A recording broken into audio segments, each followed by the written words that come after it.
Hello guys, कैसे हैं आप लोग? मैं तो ठीक हूँ और अभी थोड़ा परेशान भी हूँ क्योंकि आपको तो पता है कि साहिल के साथ कैसा कंडीशन हुआ है और उसको लेकर हम लोग थोड़ा परेशान हैं और उसके चलते डिप्रेशन में आके जयश्री भी उसकी भी तबीयत ख़राब हो गई है। मैं आपको दिखाऊंगा। गाइस, हम लोग अभी उसको हॉस्पिटल में एडमिट किए थे तो उसकी भी बहुत ज़्यादा तबीयत ख़राब हो गई। सिर्फ ये सोच के कि साहिल भैया कैसा हमारे साथ रहते थे, कैसा खाते पीते थे, एक ही घर में रहना, ये सब किसी के साथ भी अगर ऐसा घटना हो तो उसको मेंटली बहुत डिस्टर्ब हो जाता है।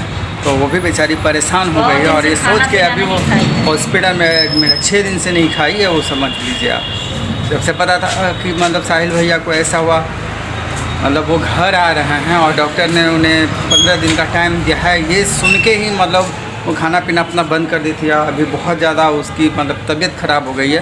तो हम लोग उसे हॉस्पिटल में एडमिट किए थे। तो अभी हम लोग चल रहे हैं, कुछ काम के लिए आए हुए थे घर पे, अभी वापस हॉस्पिटल पे जा रहे हैं, वहाँ पे आपको दिखाएंगे। गाइस, तो आप देख सकते हैं कि यहाँ पे कैसे जयश्री को सलाइन लगा हुआ है।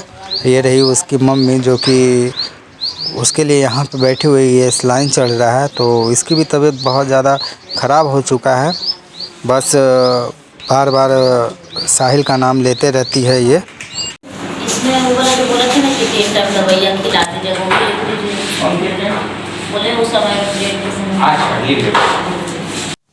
गाइस, तो देख सकते हैं काफ़ी तकलीफ़ में है हमारी फैमिली और ये यहाँ पे सलाइन चल रहा है और जयश्री की मम्मी यहाँ पे बैठी हुई है। अभी क्या कर सकते हैं, अभी एक से एक परेशानी आता जा रहा है।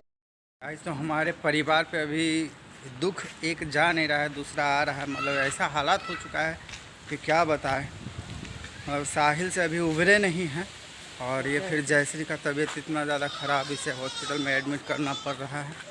बहुत तकलीफ़ की बात है, मगर क्या कर सकते हैं, जो होना है वो तो होके रहेगा।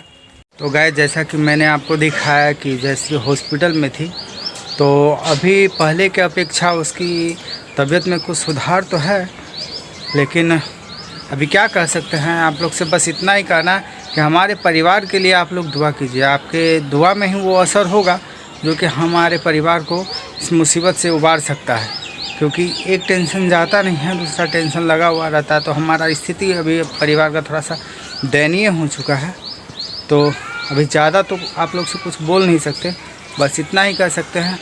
बस हमारे पूरे परिवार के लिए आप लोग दुआ कीजिए, भगवान से प्रार्थना कीजिए ताकि हमारा पूरा परिवार अच्छा महसूस करे। और अब इससे ज़्यादा तो आप लोग से कुछ कहना नहीं है। मिलते हैं आप लोग से अगले वीडियो में।